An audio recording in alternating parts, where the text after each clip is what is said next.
যখন যত খারাপ অবস্থা থাকবে তত ভালো নিজেকে প্রেজেন্ট রাখবা। কিচ্ছু যায় আসে না, তোমার আশেপাশে পরিচিতরা বলবে বাপরে বাপ তোমার তো পোস্ট বাস দেখলে মনে হয় না তুমি না খেয়ে আসো, হাসবা।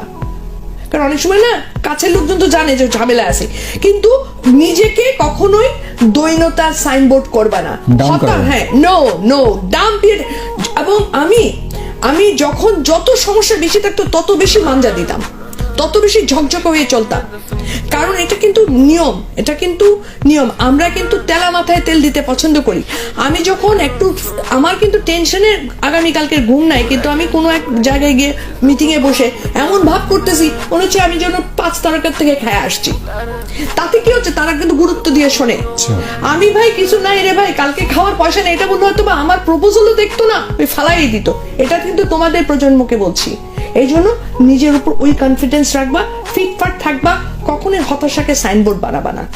হতাশা আছে, কষ্ট আছে, সব থাকবে, দেখবেন একজনই, মানুষকে দেখাবা না।